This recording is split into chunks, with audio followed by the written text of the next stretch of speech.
날씨가 쌀쌀해진 것 같습니다. 오늘은 인하대학교 법학전문대학원 교수이면서 현재 지방분권 전국회의 상임 공동대표로 계시면서 우리나라 그 지방분권 헌법 개정을 위해서 선두에서 일하시는 분을 모셨습니다. 이규 교수님이십니다. 이 교수님, 뭐 요새 학교는 종강을 했나요? 아직 안 했습니다. 나는 대학 교수님들이 부럽더라고요. 딱 종강하면 한 2달 쉬는가요? 2달 연구를 하는 거죠. 연구를 한다. 예. 어쨌든 간에 참 부러워요. 우리 변호사들은 그냥 준비서면 쓰는데 녹습니다, 녹아. 예, 그렇죠. 예. 그 요새 국회가 지금 그냥 제대로 일을 못하니까 국민들이 아우성 아닙니까? 예, 그렇죠. 국회의원들 다 물러나라, 갈아치우자 이런데 그 어떻게 해보십니까, 우선요? 이게 지금 우리 국회도 국회지만은 네. 이게 예를 들어서 변호사 사무실에 네. 이 사무장하고 직원들을 고용했는데 네, 하라는 일은 안 하고 빈둥빈둥 한다거나 딴짓을 하면 어떻게 네. 하시겠습니까? 우선 장관님께서 하라고 시켜야 되겠죠. 그래도 안 하면 쓸데없는 계약을 맺으면 취소를 해야 되고 네, 또 법원에 서류를 접수하는데 안 하면 직접 가서라도 하셔야 되지 않습니까? 네, 네, 국민이 주인이고 네, 이 국회의원들이나 정치인들은 사실 에이전트 아닙니까? 그래서 종업원하고 비슷한 거죠. 네. 그러면 주인인 국민이 원하는 걸 해야 되고 네, 또 원하지 않는 것은 하지 말아야 되는데 그런 현상이 일어났을 때 지금 주인이 아무것도 할 수도 있는 게 없죠. 네, 네, 그럼 사실은 국민이 주인이라면 네, 그 잘못된 거는 취소하고 네, 일을 안 하면 주인이라도 가서 대신 일을 할 수 있어야 되고 정 말을 안 들으면 해고라도 해야죠. 근데 지금 국민들은 아무것도 할 수가 없습니다. 네, 그러니까 국민들이 답답한 거고 네, 또 화도 나는 거고 네. 또 어떤 데는 절망도 하는 거죠. 그럼 말씀을 정리해 보면 일을 하는 사람이 일을 제대로 하지 않으면 그 일을 잘할 수 있는 어떤 그런 제도적인 개선도 해야 되고 네, 또 우선 잘 뽑아야 되고 그렇죠. 네? 경우에 따라서는 정말 문제가 있으면 아예 내보내고 직접 주인이 일을 해야 된다는 그런 얘기시네요. 예, 그렇죠. 네. 국회의원들 가장 문제가 뭡니까 지금요? 얘기한다면? 이 개개인으로 보면 네, 참 훌륭한 분들이 많아요. 네, 그런데 이게 정당으로 갈라져 가지고 네, 국회 논의 과정을 보면 이건 유치원 수준이에요. 일이 되는 것도 없고 서로 발목을 잡고 뭐 전혀 협상이나 타협을 안 하려니까 아예 정치를 포기한 국회의원들입니다. 이런 말이 있거든요. 유자가 회수를 건너면 탱자가 된단 말이 있는데 그 좋은 능력도 가지고 아주 훌륭한 사람들이 국회만 들어가면 싸움꾼으로 변하지 않습니까? 그렇습니다. 그 이유가 어디에 있다고 생각되십니까? 그건 결국은 제도 문제고 시스템 제도. 문제입니다. 우리는 흔히 사람만 잘 뽑으면 된다 그러는데 그래서 그동안 우리가 국회의원들 많이 물갈이 했지 않습니까? 뭐 어떤 데는 40% 이상 물갈이 해도 새로 들어간 사람도 똑같이 행동한다 이거죠. 이거는 제도가 잘못돼 가지고 그러니까 유명한 그 말 중에 이 좋은 제도가 예. 좋은 사람을 만든다는 말이 있지 않습니까? 근데 이 제도가 나쁘면 좋은 사람도 나쁜 사람으로 만드는 것 같아요. 그래서 제가 개개인 국회의원들을 만나보면서 이분이 왜 공식석상에서 또 회의하는데 그렇게 변질될까 이런 걸 보면서 야, 이 사람들이 정말 그 정치인으로서 이 협상을 하고 해결책을 찾아내는 이런 활동을 하기 위해서는 이 제도를 바꿔줘야 되겠구나 이런 생각을 하면서 이제 개혁운동을 하게 된 거죠. 제가 보기에는 우리나라 지금 이 권력 구조가요, 대통령의 권한이 아주 재앙적으로 굉장히 크고요. 예, 그렇습니다. 반면에 또 승자 독식 구도로 돼 있어서 선거에서 이긴 쪽은 완전히 권력을 다 독차지하고 진 쪽은 아무것도 갖지 않기 때문에 선거에 이기기 위해서 정말 죽고 살기로 싸우기 때문에 국회가 저렇게 싸움판으로 가지 않는가. 그래서 권력을 나눠가는 체제로 가야 되지 않을까라는 생각을 갖는데 그 어떻게 생각하십니까? 뭐 전적으로 공감하고요. 네, 그 예전에 왕조 시대 때 네, 이기면 충신, 네, 지면 역적이라 했지 않습니까? 근데 그 민주주의 국가에는 그렇게 되면 안 되는 거거든요. 네. 그런데 지금도 여전히 그게 통하고 있습니다. 네. 그래서 장관님 말씀하신 대로 지면 모든 걸 다 잃어버리고 그럼 다음 선거에 이기기 위해서 승자가 일을 못하도록 발목을 잡고 그다음에 승자는 다음에 또 당선되기 위해 또 집권하기 위해서 이 패자가 다시는 일어서지 못하도록 자꾸 짓밟는 거죠. 이러니까 정치가 파괴되는 거죠.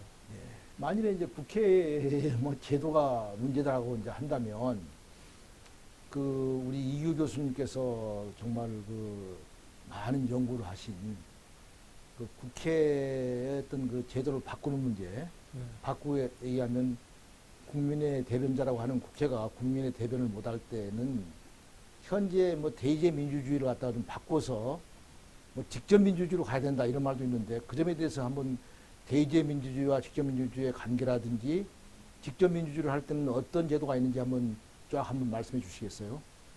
예, 그 우리가 직접 민주주의라는 게 이제 국민이 네, 국가의 그 정책이나 안건을 직접 결정하는 뭐 최종적으로 결정하는 그런 제도라고 볼 수 있죠. 네, 그런데 많은 분들이 직접 민주주의 한다 그러면 대의민주주의가 파괴되는 것 아니냐 네, 이런 말들을 많이 하는데 그거는 그 겉만 보고 네, 실제로 그 대의제도의 목적이나 그 내용을 충분히 고려하지 못한 생각이라고 보고요. 이 대의제도의 목적이 국민의 뜻을 충실히 반영해서 네. 국민의 뜻에 따라 결정하는 데 있습니다. 네, 그렇다면 국회가 국민의 뜻에 어긋날 때는 네, 국민이 직접 결정해서 국회의 결정과 국민의 의사를 일치시키는 거죠. 그렇게 본다면 대의제도가 작동을 못할 때 또 이 잘못 작동할 때 그걸 바로잡는다는 의미에서는 이 직접 민주주의가 대의 민주주의를 그 보강하고 또 강화시킨다 이렇게 볼 수도 있습니다. 그 지금 직접 민주주의를 우리가 좀 이렇게 도입을 더 강화시켜서 대의제 민주주의의 좀 그 한계를 극복하고 보완하자는 그런 말씀이 계시는데 구체적으로 지금 그 직접 민주주의를 강화할 때 어떤 제도가 보통 얘기됩니까? 이제 뭐 한 세 가지 정도가 네. 이제 거론이 되는데요. 네, 우선 국회가 해야 네. 될 일을 안 할 때, 네, 이제는 국민들이 직접 안건을 발의해서 결정함으로써 네, 이제 이 국회의 부작위를 네, 이제 그 바로잡는 그런 음. 거고요. 그 다음에 두 번째, 국회가 하지 말아야 될 법률을 만들거나 결정을 하는 경우에 이런 경우에 국민들이 이제 그것을 최종적으로 다시 한번 결정하는 거죠. 네, 네, 그래서 뭐 어떤 면에서는 국회가 결정한 것을 거부할 수 있는 네, 이런 이제 것을 국민 투표라고 네, 이제 얘기하고 세 번째는 도저히 저분은 국회의원으로서 자격이 없다, 능력도 없다, 뭐 이렇게 인정될 때는 임기 전이라도 그 직위에서 물러나게 하는 이제 국민 소환 제도가 있죠. 다시 정리해 보면 그러니까 첫째는 국회가 일을 안 하면은 예, 대신 국민이 뭐 헌법안도 발의할 수 있고 예. 또 법안도 발의할 수 있는 그런 국민 발안, 예. 발안제가 있다는 걸 말씀하셨고 두 번째는 일단 국회가 한 그 뭐 결정들이 문제가 있을 때는 그걸 비토하고 예, 거절할 수 있는 그런 국민 투표제를 말씀하셨고 세 번째는 정말 문제가 있으면 아예 국회의원들을 소환해서 추방하는 제도가 있다는 말씀을 하시는 것이네요. 예, 예. 네. 이렇게 보시면 됩니다. 네. 이게 지금 우리나라에 어디 가서 이제 강연을 하면서 네. 여러분들 그 공공기관 중에 제일 못 믿는 기관이 어딥니까? 이런 물으면 뭐 이구동성으로 국회라고 얘기합니다. 왜 국회에 대한 불신이 이렇게 쌓이냐면 이제 해야 될 일을 안 하고 안 해야 될 일을 하고 이렇기 때문에 그렇거든요. 근데 이게 이 직접 민주주의를 도입해서 잘 활용하고 있는 스위스 같은 데 보면 국회에 대한 신뢰가 굉장히 높습니다. 예를 들어서 뭐 우리나라 같은 경우는 국회의원이나 국회에 대한 신뢰가 뭐 어떤 여론조사 기관에서 1.8%다 뭐 이렇게 얘기하는 데도 있는데 스위스의 국회에 대한 신뢰는 한 66% 정도 나옵니다. 이런 거 보면 이 마치 우리가 제일 겁나는 차가 브레이크 없는 차지 않습니까? 엔진은 좋은데 브레이크를 안 잡으면 굉장히 위험한 거죠. 국회도 마찬가지로 이게 잘못 나갈 때는 국민이 브레이크 밟아줄 수 있고 그 다음에 이게 도로에서 서버리면 그것도 고속도로에서 서버리면 위험하지 않습니까? 그러면 비상 가속 장치를 만들어 가지고 갈 수 있게 이래 만들어줘야 돼요. 그게 국민 발안제, 국민 투표제입니다. 그 좀 얘기를 바꾸어서 이제 이 헌법 개정과 관계돼서 좀 여쭤보고 싶은데요. 제가 한 3년 동안 헌법 개정 운동을 해왔고 같이 해온 거 아니겠습니까? 예, 예. 그런데 국민들은 굉장히 헌법 개정을 바라고 있고 뭐 해야 된다고 생각을 하면서도 막상 개정이 안 되고 있지 않습니까? 예. 정말 정치권들이 헌법 개정을 바라는지 저는 의심스럽더라고요. 필요할 때 꺼냈다가 필요 없으면 그냥 제껴놓는 거. 그러니까 그렇죠. 헌법 개정은 일종의 이거 독립 변수도 아니고 다분히 종속 변수다 이런 생각이 들거든요. 이제. 맞아요. 예? 그래서 정말 헌법 개정 그 중요한 헌법 개정을 좀 이제 그 국회가 잘할 수 있도록 이렇게 좀 하고 싶은데 그 부분에 관해서는 당장 어떤 제도를 좀 도입해서 할 생각이 계신가요?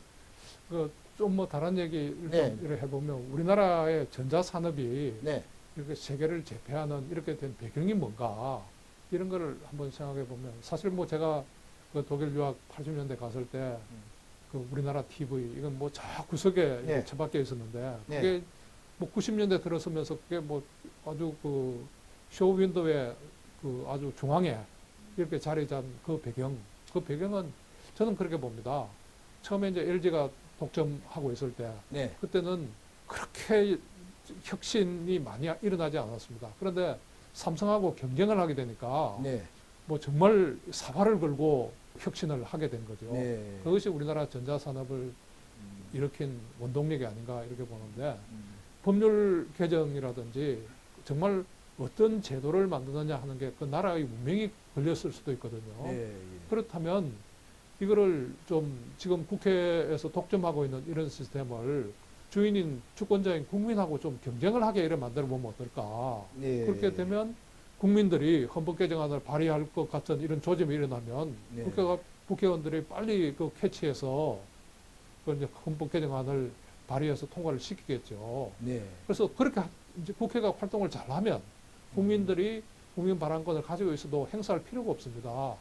그래서 이 국회의 독점된 이런 권력을 국민하고 공유하게 됨으로써 서로 견제하고 서로 경쟁하면 상당히 제도가 질적으로나 또 양적으로 이게 개선되지 않을까 이렇게 봅니다. 그러니까 마치 국회하고 국민하고 선의의 경쟁을 시켜서 예, 그 상승하는 그런 그 작용을 갖다가 갖자는 그런 것처럼 보이네요. 예, 예, 그렇습니다. 그런데 제가 보면요, 국회한테 맡겨두니까 되는 것이 없어요. 그래서 저는 이제 국민이 직접 나서서 뭔가 직접 하는 그런 시스템을 좀 이렇게 이제 하자는 것이 중요하지 않겠습니까? 예, 그래서 저는 헌법 개정만 하더라도 지금 현재는 국회하고 대통령만 발의할 수 있게 돼 있지 않습니까? 그런데 좀 이제 이걸 좀 바꿔서 국민도 하여튼 발의할 수 있는 그런 제도를 좀 만들고 그 내용도 국민이 직접 만들어서 발의하는 그런 것이 필요하지 않을까 하는 생각을 갖거든요. 그 점에 대해서는 어떻게 생각되나요? 제가 이제 그것 때문에 이제 계속 국민 발언제도를 네. 주장해 왔고요. 또 뭐 책도 쓰고 이렇게 했는데 국민들이 그 일상생활에서 느끼는 네. 그런 생활 문제, 네. 뭐 이런 거를 그 헌법 개정안으로 낼 수 있다면 네. 국민들이 광화문이나 서초동으로 달려갈 필요성이 굉장히 줄어들겠죠. 그래서 정말 이 광장에서 분노를 표출하는 것보다는 뭐 그래도 해결되는 게 없지 않습니까? 그 대신에 정말 국민들이 안건을 내서 우리 사회 문제를 스스로 해결할 수 있다면 뭐 국민들은 주권자로서 이 지위를 다시 한번 확인하게 되는 거고 또 자부심과 책임감을 느끼게 되는 거죠.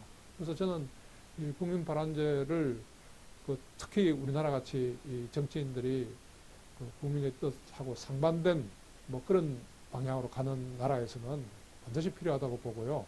특히 이게 아까 그 장관님 말씀하신 성자 독식의 권력 구조 하에서는 국민이 제3의 견제자로서 이 역할을 해야 된다고 봅니다. 많은 사람들이 의외로 국민 발안제가 뭐지?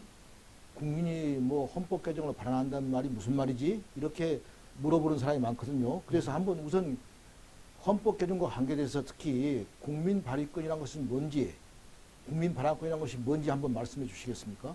예, 보통은 이제 이 헌법 개정을 할 때 네, 국회의원이나 대통령이 이제 안건을 내서 국회를 통과해서 네, 그다음에 이제 그 국회에서 통과되면 국민투표를 붙이는데요. 네, 이 국회나 대통령이 발의를 하지 않을 때 네. 국민들이 혼자는 안 되고 음, 뭐 예를 들어서 뭐 80만원, 80만, 100만이면 100만 이렇게 서명을 받아서 이제 안건을 발의하는 겁니다. 헌법 개정안을 직접 만들어서 발의를 하고 이제 이것을 뭐 국회에서 심의할 수도 있고 바로 국민투표에 붙일 수도 있고 이렇게 해서 국민들이 직접 헌법 개정안을 통과시키는 겁니다. 그래서 이게 예를 들면 네, 요즘 우리나라에서도 이제 기본소득 네, 뭐 이 문제가 많이 거론되는데 네, 그 이 직접민주주의를 활발하게 그 실시하고 있는 스위스에서는 국민들이 이 헌법 개정안으로 이 기본소득의 도입을 발의를 합니다.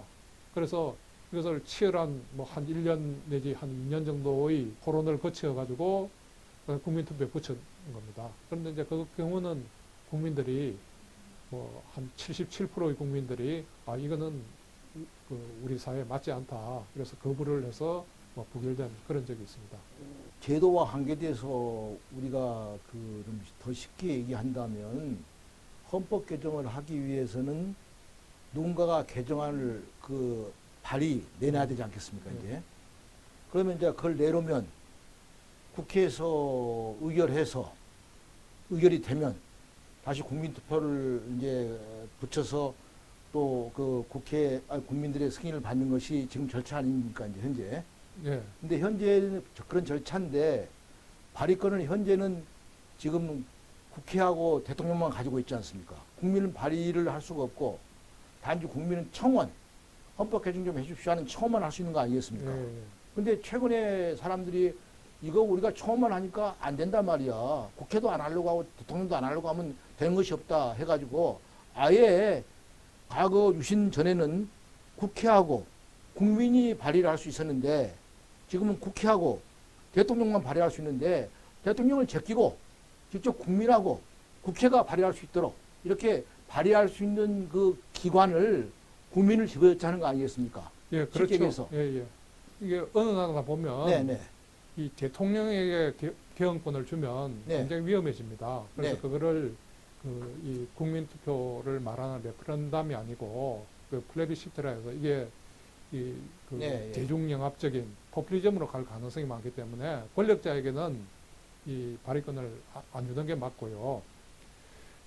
우리가 제3공화국 헌법 때도 대통령에게는 발의권을 그 전에 있던 걸 없앴습니다. 네. 그리고 이제 국민에게 부여를 했는데 그게 유신헌법 때 사라진 거죠. 네. 그래서 저희들이 지금 헌법 개정을 좀 빨리 하려면 국회나 대통령이나 바라보고 있지 말고 직접 국민이 나설 수 있고 내용도 국민이 만들어서 제안할 수 있고 이런 걸 하자는 지금 강한 이제 욕구가 있거든요. 이제 있는데 국회가 못하니까 그렇습니다. 네. 근데 최근에 와서는 그 국민 발의권을 행사하는 걸 좀 완포인트로 해서 먼저 하자. 단계적 뭐 헌법 개정론이라이 나온다고 하는데 그 점에 대해서 한번 설명해 주시겠습니까? 예, 그동안 뭐 우리가 헌법 개정을 위해서 네. 기본권도 개정해야 된다, 뭐 권력 구조도 개정해야 된다, 지방 분권도 해야 된다, 뭐 이런 다양한 욕구가 나오기 때문에 네. 이게 정치적 이해관계 때문에 진행이 안 되는 겁니다. 그래서 이제는 이거를 한 가지 주제에 한정시켜서 또 그걸 개정해 놓으면 앞으로 여러 가지 개헌이 일어날 수 있는 그런 성수 효과가 큰 그런 주제를 정해서 한 가지 문제에 대해서만 이 개헌을 하면 그게 비교적 순조롭게 진행이 될 수 있지 않겠나 이제 이렇게 생각을 하는 거죠. 그것은 이제 일반적인 이제 입장에서 그렇게 말씀을 할 수 있을 것 같고요. 저는 3년 동안 개헌 운동을 하면서 이렇게 느낀 것인데 한번 전면 개헌을 해야 되는데 네. 이 전면 개헌이 계속 안 되고 있으니까 우선 급한 거라도 먼저 하나 하자 하는 의미에서 원포인트 네. 하나만 개헌하는 것이 나왔지 않습니까? 네. 그래서 제가 알기로는 과거에 권력구조가 개혁하는 것이 중요하니까 서로 정치적인 이해관계 때문에 안 된다고 하면 딱 권력구조 하나만 뭐 고치자. 네. 예를 들어서 뭐 국무총리를 국회에서 선출토록 하자. 이런 원포인트 개헌이 있지 않습니까? 네. 근데 최근에는 더 중요한 것이 헌법을 개정하자고 제안해야만 뭐가 되는데 제안 안 하면 아무것도 안 되니까 아예 국민이 나서서 국민이 제안을 하게 하자. 그래서 국민이 제안하는 그런 그 헌법 개정안을 원포인트로 통과시키자. 그래서 1단계로 그걸 얻어내고 국민이 그러니까 헌법 개정안을 발의할 수 있는 이제 그 권리를 얻어내고 2단계로 이제 총선 후에 아예 전체 개헌안을 만들어서 국민이 통과시키자. 이런 안으로 생각되는데 그런 것이 지금 원포인트 개헌 국민 발의권 2단계 개헌론입니까? 바꾸기 하면? 예, 그렇죠. 그 국민 발안을 통해서 네. 한 가지 문제라도 해결하자. 근데 네. 이게 전면 개정이라는 것도 이 한 가지 한 가지가 쌓이면 전면 개정이 되는 겁니다.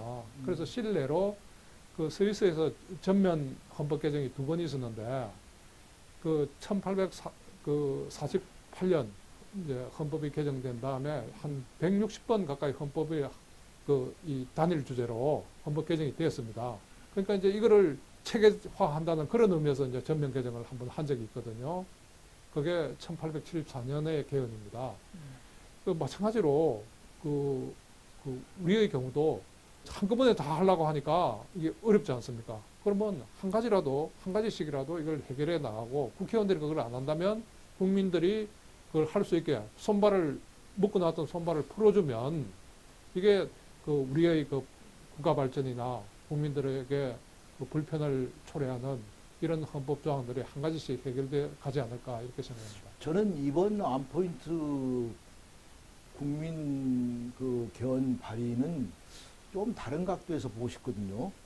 이제 헌법 개정을 할 때 어떤 때는 일부 개정도 하고 또 어떤 때는 전면 개정도 하고 그건 이제 그때그때 따라서 할 수 있으니까 저는 이제 뭐 그것은 이제 문헌을 열어놓으면 맞춰서 할 거라 생각되고 이번에 저희들이 원포인트 개헌을 하자고 하는 것은 정말 전면 개헌을 해야 되는데 전면 개헌을 국회가 안 하고 대통령이 안 하기 때문에 국민이 나서서 할 수 있는 수단을 만들기 위해서 먼저 발의권을 갖다가 국민도 할 수 있게끔 원포인트 만들어 놓고 1단계로 그 다음에 이제 2단계로 가서 그 국민이 원포인트 개헌을 갖게 되면은 국민이 또 전면적인 안을 만들어서 제출하고 또 국회가 보고는 야 국민이 저렇게 열심히 하네 우리도 한번 만들어 보자 해서 만들고 그렇게 해서 이제 전면 헌법 개정을 좀 빨리 하기 위해서 특별하게 이번에는 그런 방법을 강구한 것으로 저는 보고 싶고요. 이제 예?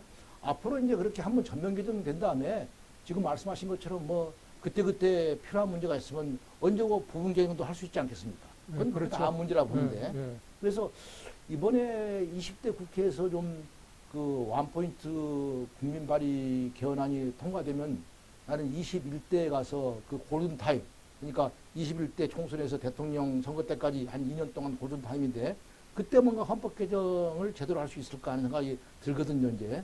근데 제일 문제가 얼마 남지도 않았는데 언제 20대 국회에서 원포인트 개헌을 할 수 있어?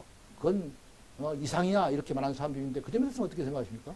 예, 뭐 시간은 충분하다고 봅니다. 네, 그런데 네. 이게 사실 우리 헌법 절차에 의하면 이번에는 이제 국민들이 발언할 수 없으니까 국회의원들이 발언해야 되는데 국회의원들이 발의해서 이거를 그 국민투표까지 하는데 뭐 한 40일도 안 걸립니다. 40일. 가장 짧게 잡으면요. 네.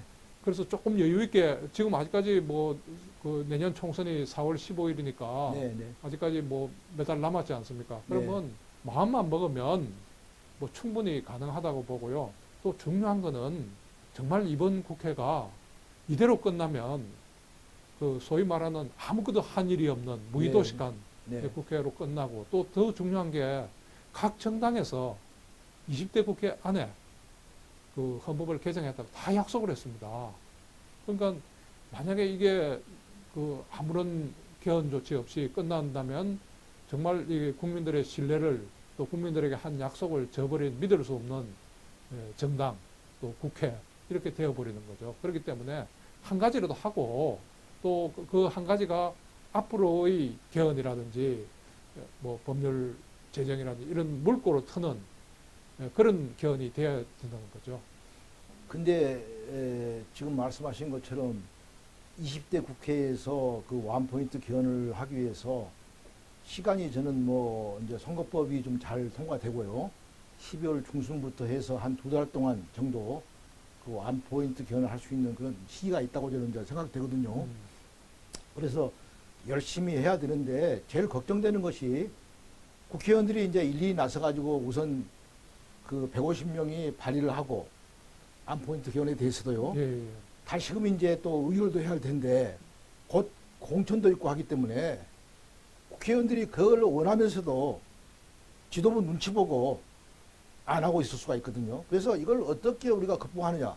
이게 국회의원들이 지도부 눈치 좀 보지 말고 정말 국민을 위해서 뭐 정치가가 다음 세대를 생각하고 정략가는 다음 선거를 생각한다고 하는 말이 있는데 정략가가 되지 말고 정말 정치가로서 다음 세대를 생각하는 그런 마음으로 좀 나서줘야 될 것 같은데 그 점에 대해서는 어떻게 전망하십니까?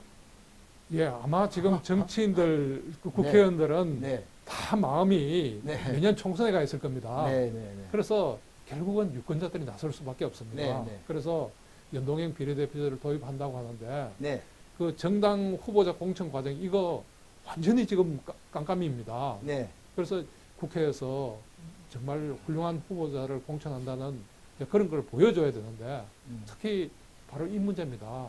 국민을 상전으로 모시지 않는 그런 국회는 다음 선거에서 유권자들이 용서하지 않겠다. 그래서 이번 추진되고 있는 이게 국민 발안 개헌입니다. 그러면 이걸 그 발안제를 한다는 건 국민을 주인의 자리에 되돌려 넣겠다는 거거든요.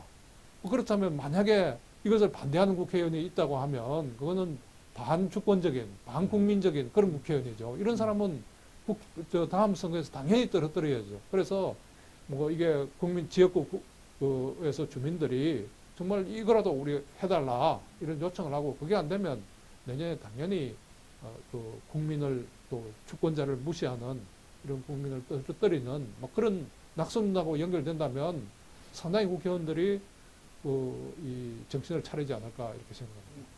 저도 아주 크게 동감한데요.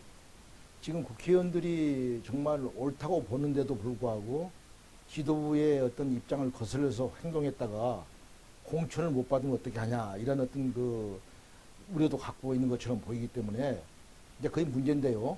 저는 그래서 그 과거에 낙선운동 뭐 당선운동 그런 거 있었지 않았습니까? 예, 예. 근데 이번에 그 우리가 딱 그 의원들한테 이렇게 물어서 정말로 그 150명이 우선 뭉치면은 발의할 수 있고 200명 뭉치면 통과되거든요. 그렇죠. 그래서 예.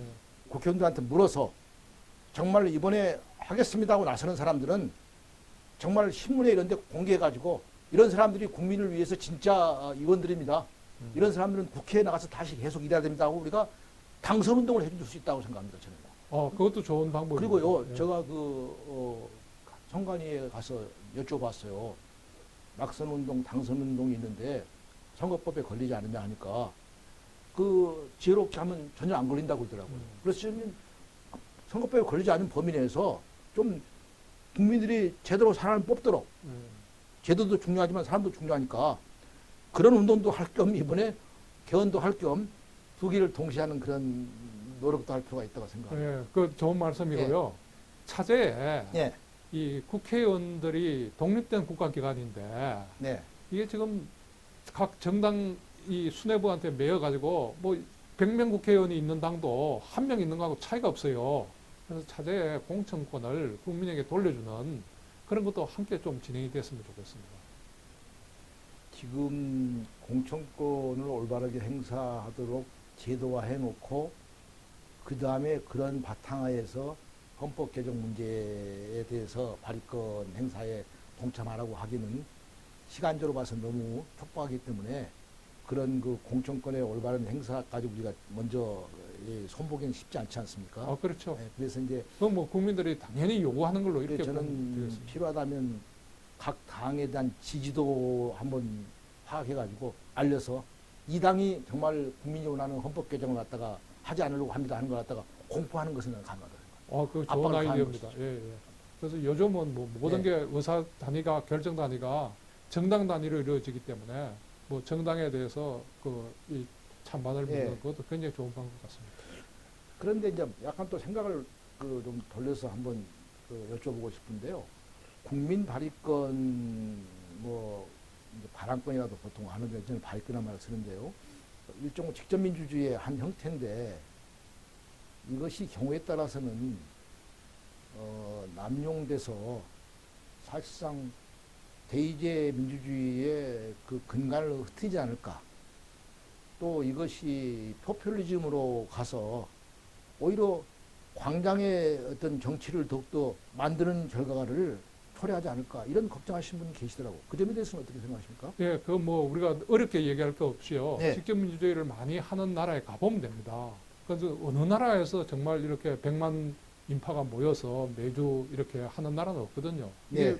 이렇게 광장으로 가는 이유가 가슴에 쌓인 맺힌 한이랄까, 분노랄까, 절망을 풀 길이 없어서 광장을 가는 거거든요. 그래서 오히려 직접 민주주의를 해주면 그 광장으로 가려는 분노나 절망이 상당히 해소가 된다는 거죠. 그리고 포퓰리즘 얘기하는데요. 정말 이번에 당장 이번 4월 15일 날도 앞두고 그 돈 푸는 거 보십시오. 포퓰리즘은 권력자들이 하는 거지 일반 국민들이 할 수 있는 게 아닙니다. 그렇기 때문에 그 포퓰리즘은 오히려 포퓰리즘을 없애기 위해서도 뭐 이런 게 필요하다고 보고요. 오히려 국민 발언을 인정하면 다양한 목소리들이 나오고 국민 전체가 이제 쳐다만 보고 있는 국회의원이 잘해주기를 쳐다만 보고 있는 그런 상태에서 우리라도 뭐 나서서 뭘 해보자 이렇게 국가에 대해서 적극적인 그 책임감, 의무감 이런 걸 느끼게 되고 또 그것이 쌓이면 애국심으로 연결될 수도 있습니다. 저도 동감인데요. 그 국민 발언권을 준다는 것은 제가 볼 때 정말 주권자로서 국민을 정말 계도시키는 기회도 되지 않을까. 사실 국민들이 헌법에 관심도 없고 잘 모릅니다. 네. 그런데 이렇게 국민이 헌법을 개정하도록 발의할 수 있는 제도가 만들어지고 그것이 사회적 이슈가 되면 거기에 관심 가지고 자꾸만 이렇게 우리가 서로 간에 얘기하다 보면 국민이 정말 주권자로서의 뭐 능력 또는 관심도가 높아지지 않겠습니까? 네, 그런 그렇습니다. 의미에서도 정말 국민 그 조건을 위한 그 발의제는 필요하다고 생각을 저는 합니다. 그래서 이 국민투표를 자주 하고 국민 네. 발언을 자주 하는 그런 나라에서는 이 정상적으로 그 이 국민투표에 참여하고 국민 발언에 참여하면 나이 한 40이 되면 웬만한 나라의 그 삼선 국회의원만큼 정치 네. 식견이 쌓인다는 겁니다. 그리고 포퓰리즘도 저는 막을 수 있다고 생각하는데요. 어떤 사람들은 국민한테 맡겨서 저렇게 안을 만들라고 하면 우선 만들어질까?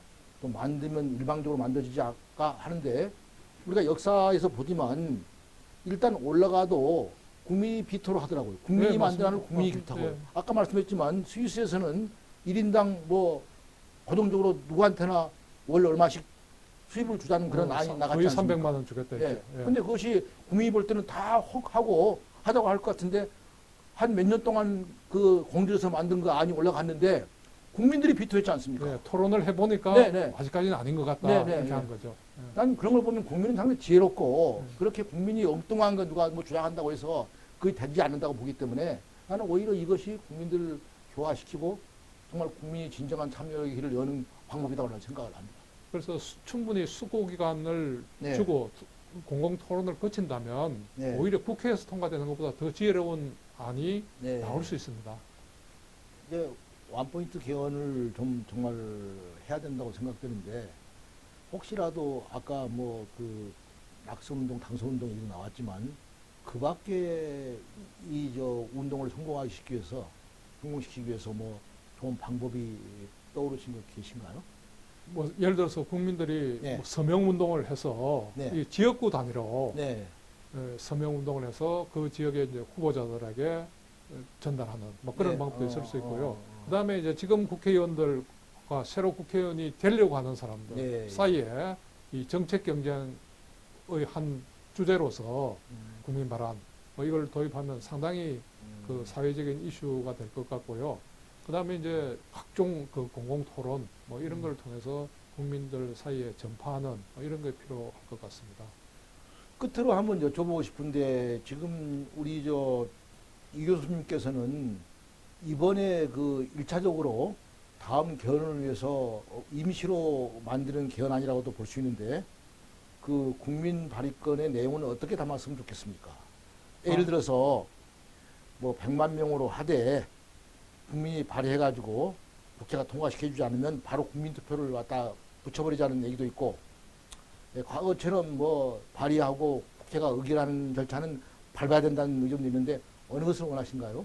뭐 제 개인적으로는 이게 선진국에서 이 검증된 제도를 도입하는 게 필요하지 않는가. 네, 그래서 국민들이 바란한다고 해서 국회가 전혀 관여할 수 없도록 하는 건 아니고요. 네. 국회에서도 그걸 충분히 논의할 수 있게 하되 만약에 국회가 부결을 하면 바로 국민투표에 넘어가야 된다고 봅니다. 왜냐하면 국회가 안 하기 때문에 국민이 하는데 하기 싫은 거거든요, 국회가. 네. 그걸 국민이 발의했는데 국회에서 이 의결까지 해라 하면 거의 부결해 버리겠죠. 네. 그래서 국회에서 만약에 국민들이 제안한 안이 이게 좀 잘못됐다고 생각한다면 대안을 제시해가지고 국민들이 제안한 원안하고 그 스위스에서 하고 있는 것처럼 그 국회가 제안한 대안하고 이것을 국민투표에 함께 붙여는 그런 방안도 생각할 수 있을 것 같습니다. 사실 그런데 이제 미국 같은 데서는 네. 국민들이 발언하면 바로 국민투표를 해버립니다. 사실 그 이 교수님 같은 경우는 뭐 평생을 직전민주주의에 이렇게 연구에 이 헌신해 오신 분이기 때문에 지금 뭐 1차적으로 우선 그 헌법 개정 발의권을 그 임시로 만든 거라 하더라도 기본적인 어떤 권력이나 본질은 갖춰야 된다는 얘기를 좀 강조하시면서 그렇게 하다 보면 또 좀 복잡한 어떤 그 개헌안이 나올 수가 있는데 이번에는 우선 통과시켜야 되는 것이니까 좀 심플하게 해가지고 우선 통과시켜 보자 이런 견해도 있거든요 이제. 그래서 난 그 한비자의 말이 가끔 그 참 좋게 느껴질 텐데 얼굴을 그 조각할 때 처음에는 코를 크게 하고 눈을 적게 해야 되는데 처음부터 완벽하게 한다고 해가지고 코를 적게 하고 눈을 크게 해놓으면 고칠 수가 없다. 그러니까 이번에 우리가 헌법 개정 발의권 이것은 이 발의권을 갖다가 쟁취해가지고 총선 끝나고 나서 헌법 개정을 진짜로 하기 위한 하나의 그 디딤돌이기 때문에 이 디딤돌을 만드는 과정에서는 좀 쉽게 간단하게 하자 해서 저는 약 100만 명 정도의 서명 받아가지고 국회 의결을 거쳐서 국민투표를 붙이는 종래 방법으로 그 주장을 하고 그래야만 국회의원들도 약간 안심하고 우리가 의결을 할 수 있는 권한이 중간에 있구나라고 생각할 수 있으니까 그래서 쉽게 해서 통과하는 것이 하나의 그 요령이 아닐까 하는 생각도 제가 해봅니다. 뭐 매우 좋은 비유를 하셨는데요.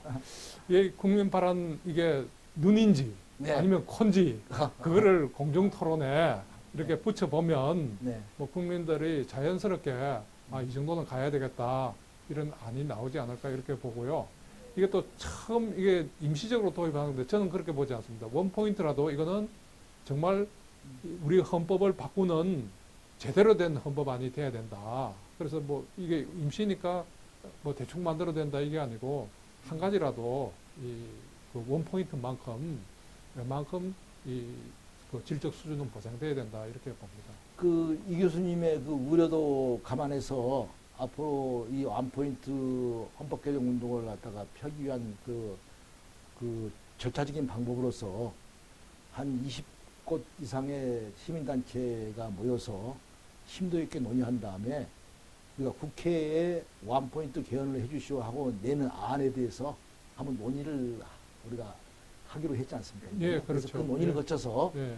이번은 임시적인 단계적인 의미로서 볼 때 임시적인 뭐 개헌안이라 하더라도 이정을 어느 정도 하는 것이 옳으냐에 대해서는 논의를 이제 우리가 하면 될 것 같고. 예, 집단지성을 네. 모으면 될 겁니다. 예. 하여튼 중요한 것은 이번에 꼭 해야 된다는 생각. 예, 예, 예. 네. 뭐 저도 전적으로 동감입니다. 하여튼 장시간 뭐 감사하고요. 서로 오랫동안 같이 운동을 해왔기 때문에 서로 뭐 의견이 거의 다 일치하네요. 네. 자, 열심히 앞장서서 그 훌륭한 성취를 해내기를 진심으로 기대합니다. 감사합니다. 예, 감사합니다.